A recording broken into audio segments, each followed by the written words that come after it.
Assalamualaikum warahmatullahi wabarakatuh. Perkenalkan, nama saya Fitra Sari Dalanggo, kelas A S1 2016, jurusan Farmasi, Fakultas Olahraga dan Kesehatan.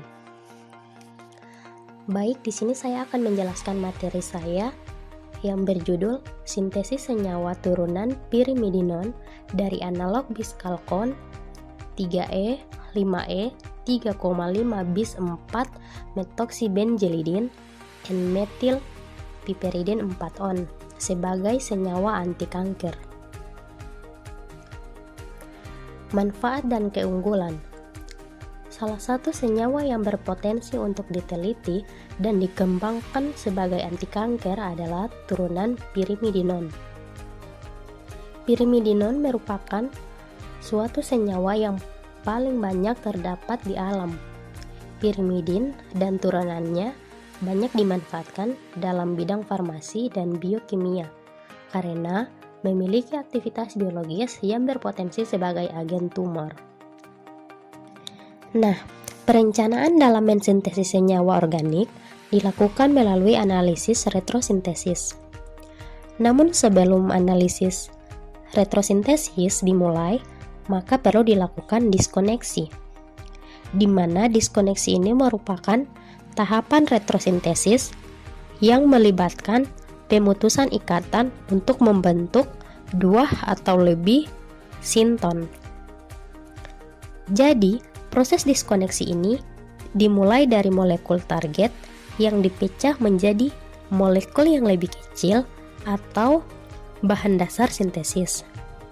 Bisa dilihat dari gambar ini, ada dua sinton yang dijadikan bahan awal untuk pembuatan senyawa analog biskalkon, yaitu N-metyl piperidine 4-on dan P-anisaldehid. Setelah bahan awal yang dilakukan oleh diskoneksi sebelumnya, maka selanjutnya akan dilakukan retrosintesis, di mana retrosintesis merupakan proses analisis langkah senyawa sintesis suatu senyawa organik untuk memperoleh senyawa yang diinginkan atau molekul target dari material yang tersedia.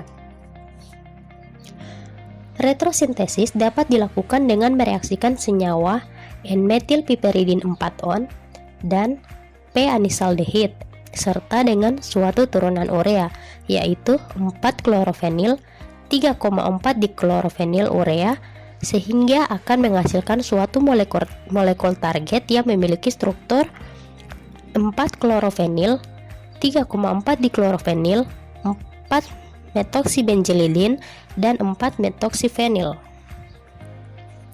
Sintesis tersebut dilakukan menggunakan reaksi kondensasi aldol silang. Dikatakan kondensasi aldol silang karena terjadi reaksi antara keton dengan aldehida, sedangkan kondensasi aldol sendiri adalah sebuah reaksi organik antara ion enolat dengan senyawa karbonil membentuk B-hidroksialdehida atau B-hidroksiketon dan diikuti dengan dehidrasi menghasilkan enon terkonjugasi. Selanjutnya saya akan membahas sinton dan regen. Sinton adalah fragmen idealis biasanya berupa kation, anion yang dihasilkan dari diskoneksi.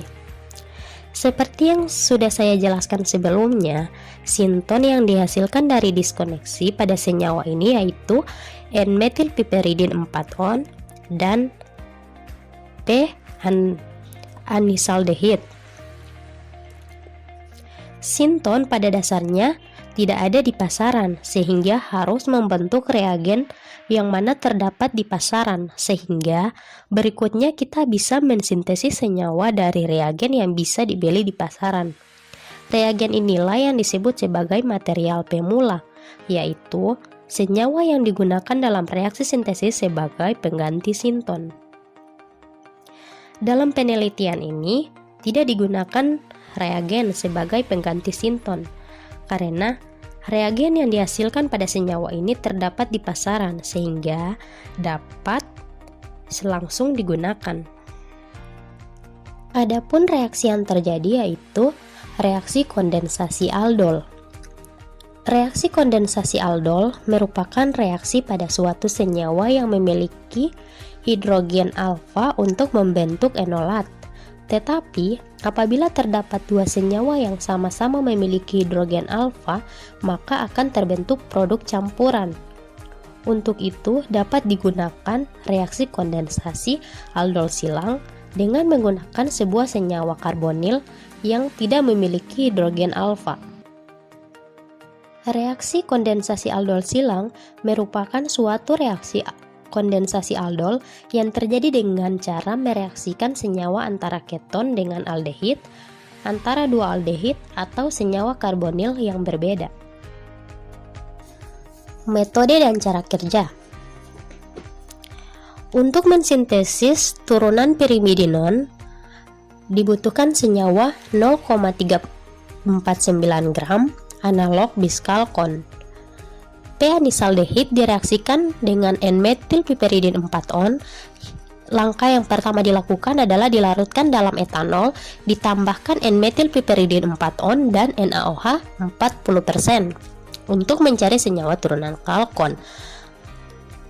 Ditambahkan 4 klorofenil, 3,4 diklorofenil urea, kemudian menambahkan HCl pekat dan etanol, lalu direflux selama 12 jam. Endapan disaring dan dipekatkan hingga 0,5 dari volume awal dilakukan PLC. Campuran yang dihasilkan dipekatkan hingga mendapatkan setengah dari volume awal yang tadi. Selanjutnya dilakukan kromatografi lapis tipis preparatif untuk memurnikan senyawa. Proses pemurnian. Penentuan kemurnian senyawa hasil sintesis ditentukan dengan kromatografi lapis tipis menggunakan berbagai macam perbandingan eluen. Senyawa hasil sintesis ditotolkan pada satu titik di atas fase diam atau silika gel dengan menggunakan pipa kapiler. Setelah proses elusi mencapai batas atas fase diam, pelat KLT didiamkan dahulu sampai kering. Setelah kering, dilihat noda yang terbentuk dengan menggunakan sinar UV karena senyawa yang dipisahkan bukan senyawa yang berwarna.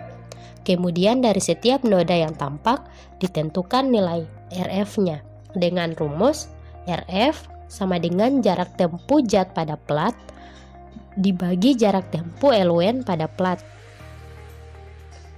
Di sini kita bisa lihat ada hasil dari silika yang sudah ada nodanya, sudah ditampilkan di sini, bisa kita lihat bersama. Uji spektroskopi massa merupakan metode ionisasi di mana ion dipisahkan berdasarkan rasio massa dan muatan, sehingga dari jumlah massa dan muatan tersebut akan terbentuk spektrum. Spektroskopi massa dapat dikombinasikan dengan instrumen kromatografi seperti kromatografi gas, kromatografi cair, dan kromatografi lapis tipis. Senyawa yang akan dianalisis dalam spektrometer massa harus berada dalam keadaan gas, sehingga senyawa padatan dan cairan diuapkan terlebih dahulu dengan panas.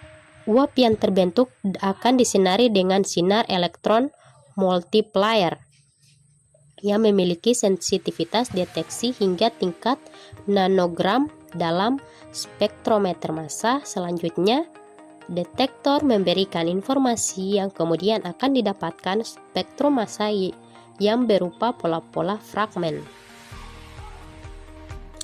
Cara identifikasi hasil sintesis uji anti kanker dengan uji aktivitas ekstrak enzim DHFR. Untuk mengekstraksi enzim DHFR diperlukan sebanyak 3,4 gram hati mencit, lalu dibersihkan dan dibekukan. Selanjutnya dibekukan dan ditambahkan air 3,4 ml atau perbandingan 1:1. Kemudian dihaluskan dengan penangas es. Campuran bahan tersebut disentrifugasi dengan kecepatan 10.000 rpm selama 20 menit. Kemudian Supernatanya dipisahkan dan diasamkan pada pH 5 dengan menambahkan asam asetat 1N. Kontrol positif yang dipakai pada penelitian ini adalah methotrexate, karena methotrexate merupakan agen antimetabolit yang kompetitif, menghambat enzim reduktase dan dehidrofolat. Methotrexate adalah obat yang dapat menghentikan pertumbuhan sel yang dapat mengganggu sistem kekebalan tubuh. Methotrexate digunakan untuk mengobati anti kanker dan autoimun. Methotrexate tersebut akan dibandingkan dengan senyawa hasil sintesis. Dilihat dari nilai IC50 menghasilkan 25,086 gram per mil. Hal ini menunjukkan bahwa sintesis senyawa turunan pirimidinon dari analog biskalkon 3,5 bis 4 metoksibenzilidin N-metilpiperidin 4-on adalah sebagai senyawa anti kanker. Sekian, itulah hasil pemaparan saya.